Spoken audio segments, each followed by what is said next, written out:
अगर तारा लोग के आदेश हो जाए एगो छोटा सा देवी गीत थोड़ा सा एगो गा देता है काहे कि कोनो कार्यक्रम के एगो रूल है नियम है उ होई त ठीक लागी ना हो।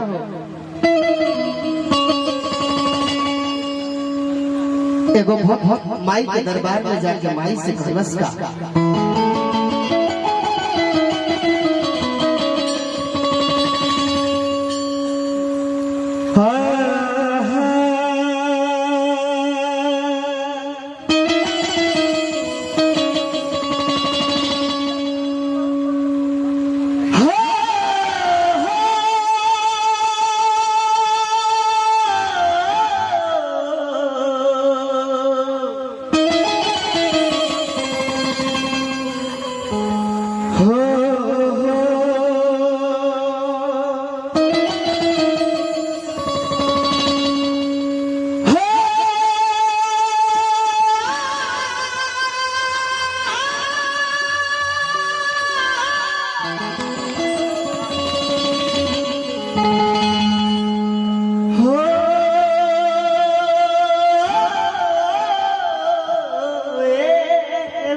मैया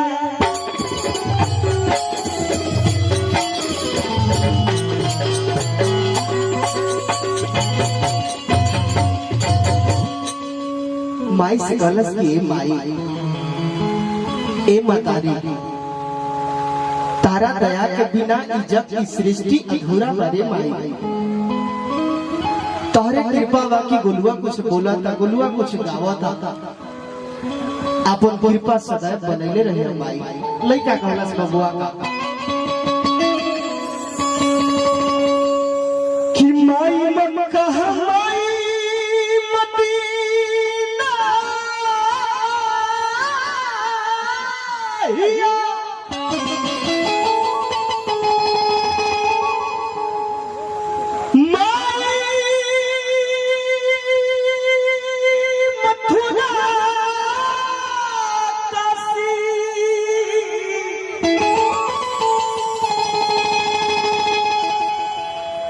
इतने ना भैया कीजिए माई के करी न पूजा धर्म कदम सपनासी कि करी जा माई के ना चुकलो भगवान हो तो महिमा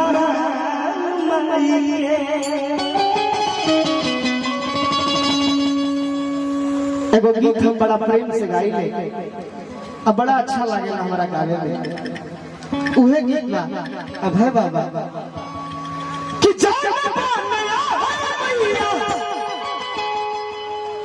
हर सिंदगी ना डोले हो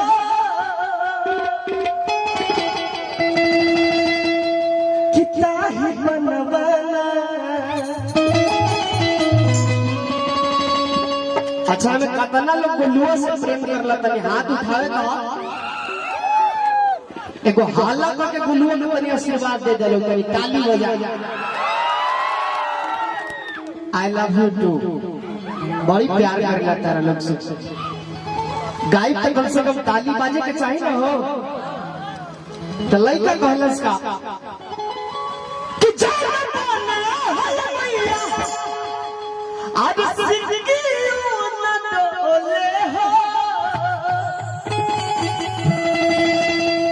कितना ही बनवाना कितना ही बनवाना तो मैया मरी लबली बसरवा हो ताही बनवाना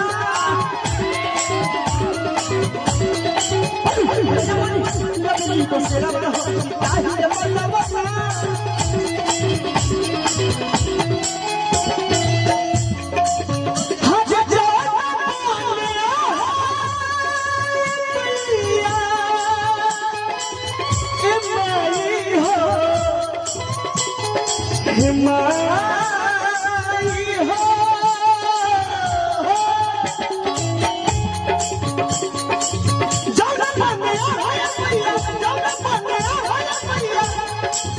आज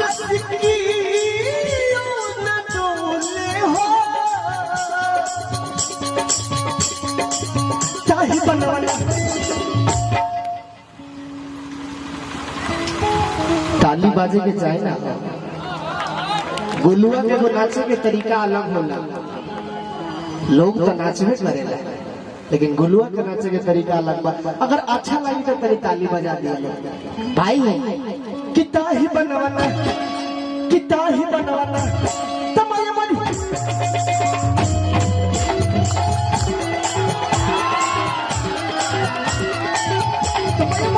लबली बसरवा कितना ही बना।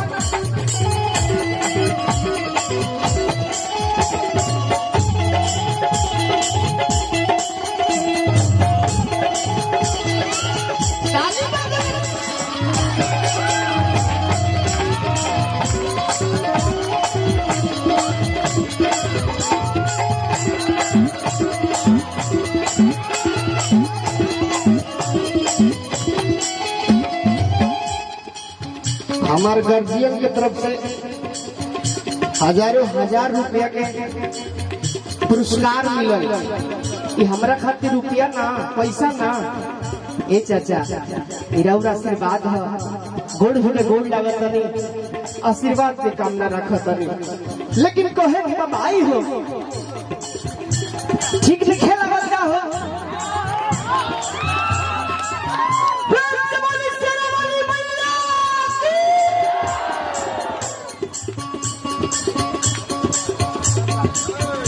लेकिन बहुत मजा होता प्रोग्राम करके,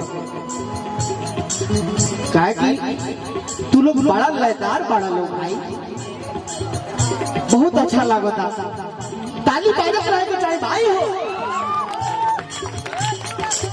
गगो पे लगे लो मेला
हमारा काका के तरफ से बहुत पुरस्कार। भगवान से कामना करे कि हर जन भाई जवानी को बरकरार रहे।